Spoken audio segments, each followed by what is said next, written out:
आज का ये एपिसोड शुरू करने से पहले एक छोटी सी बात। क्या आप भी अपना पॉडकास्ट बनाने की सोच रहे हैं? तो एंकर ट्राई कीजिए। ये पॉडकास्ट बनाने का सबसे आसान तरीका है। नंबर एक, ये फ्री है। नंबर दो, इसमें कई सारे ऐसे टूल्स हैं जो आपको अपने फोन और कंप्यूटर पर रिकॉर्ड और एडिट करने की फैसिलिटी देते हैं। नंबर तीन, आप अपने पॉडकास्ट को डिस्ट्रीब्यूट भी कर सकते हैं, जिससे इसे स्पॉटिफाई और दूसरे प्लेटफॉर्म पर सुना जा सके। तो डाउनलोड कीजिए फ्री एंकर ऐप या विजिट कीजिए anchor.fm पर अपना पॉडकास्ट स्टार्ट करने के लिए। ये तो थी एक छोटी सी जानकारी, और अब शुरू करते हैं एपिसोड का सिलसिला। तो आज के एपिसोड में लीजिए सुनिए सूर्यकांत त्रिपाठी निराला के लिखे उपन्यास निरूपमा का भाग 8, मेरी यानी समीर गोस्वामी की आवाज में। नीरू ने कमल को स्नेहपूर्वक विदा किया। कमल से वो कुछ खुल गई, इसके लिए मन में कुछ लज्जित हुई, पर कमल उसकी हिताकांक्षिणी है सोचकर आश्वस्त हुई। ऐसी छोटी छोटी बातों पर ध्यान देना ठीक नहीं। आखिर ये गीत हर बंगाली के गले पर है। कैसी बेपर्दगी! और वो पर्दा करती है। उसके समाज में वर पक्षी अच्छी तरह कन्या को देख सकता है, पर कन्या के लिए वो आजादी नहीं। विवाह जैसे केवल वर का हो रहा है। वर ही हर तरह वरेण्य है। यामिनी बाबू उसके मनोनीत नहीं है जिससे विवाह करना है, पर उसे मनोनीत कर विवाह करना है। वो यंत्र की तरह है, स्वेच्छानुसार छेड़कर राग मिलाए, ये संस्कृति। उपाय के लिए सोचा, पर चारों ओर मामा नजर आए।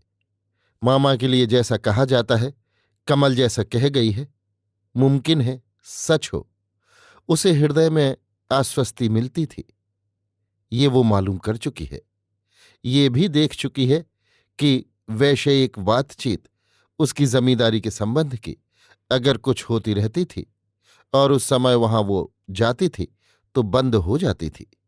उसे ये भी नहीं मालूम कि अब कितना रुपया जमा हुआ। उसे रुपए की भूख नहीं, जमींदारी थी। वो भी पिता की स्मृति के रूप न मिली होती तो वो न चाहती, और सत्य के मार्ग पर वो मामा और सुरेश दादा को सभी कुछ दे सकती है। पर इस तरह की कलुषित भावना लोगों में क्यों फैली है? अब वो स्वार्थ और परार्थ को अच्छी तरह समझने लगी है।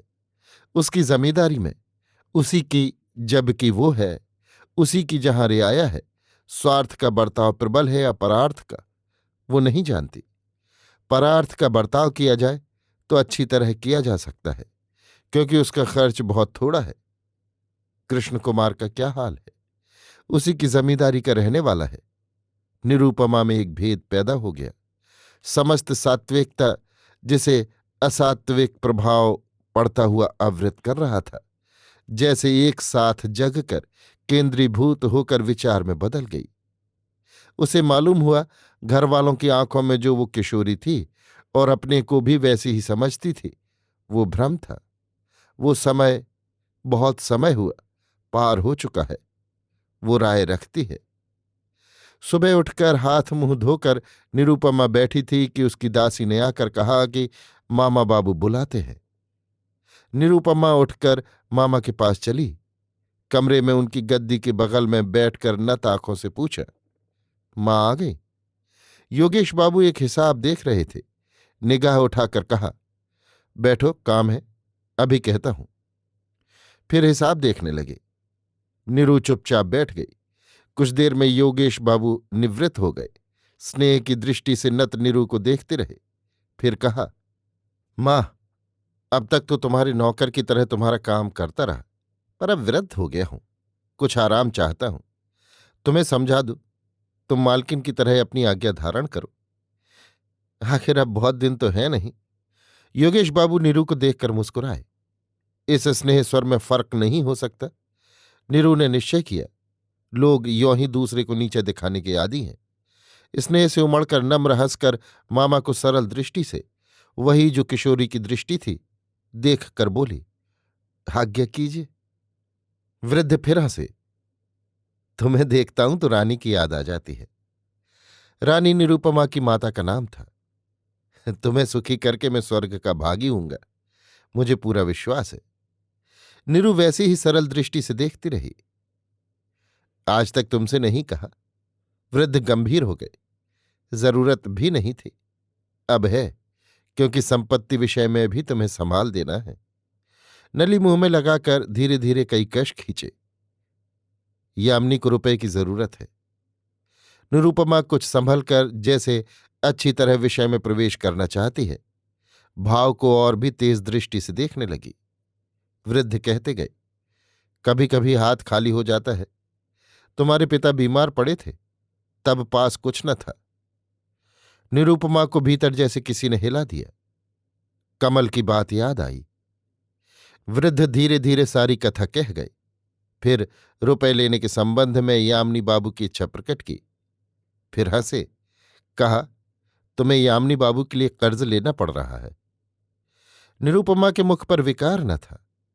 अपनी सांपत्तिक मर्यादा और ऋण की क्षुद्रता समझकर वो चंचल न हुई। केवल इस विषय में दूसरों की दूरदर्शिता उसे याद आती रही। मां, तुम्हें समझा देना मेरा काम था। मेरे पास बहुत कुछ तो है नहीं, इसी पर मेरा बुढ़ापा और तुम्हारे भाई बहनों का भविष्य निर्भर है। नहीं तो तुम्हारे पिता मेरे ऊपर थोड़े ही थे। जी नहीं, मैं तो सोचती हूं दादा के लिए मैं इससे भी कुछ अच्छी व्यवस्था कर दूं। ये मैं जानता हूं, तुम्हारा प्यार सभी को जता देता है, और तुम्हारा दादा तुम्हें फूफू की लड़की थोड़ी ही समझता है। नीरू मुस्कुराकर बोली, रामपुर में बाबा ने डेरी की जगह रहने लायक एक घर बनवाया था। हाँ, वो अब भी है। मेरा विचार है एक बार कुछ दिन रामपुर रह आऊं। लेकिन वृद्ध सोचते हुए बोले, बड़ी दिक्कत होगी। गर्मी है, देहात में तुम्हें अच्छा न लगेगा। वहां मिलने वाली भी कोई नहीं, अकेली। फिर हिंदुस्तानी हमें कुछ नीची निगाह से देखते हैं। हंसकर बोले, मछली का तो वहां अध्याय समाप्त है। बाबा के साथ में एक बार हुआ ही हूं, मेरा खूब जी लगता है। देहात की हवा अच्छी होती है, और अभी नहीं, जून में जाना चाहती हूं। आमों की फसल होगी। अच्छा, धीमे स्वर से योगेश बाबू बोले, तुम्हारे दादा साथ जाएंगे? और नीली? अभी आप सुन रहे थे सूर्यकांत त्रिपाठी निराला के लिखे उपन्यास निरुपमा का भाग 8, मेरी यानी समीर गोस्वामी की आवाज में।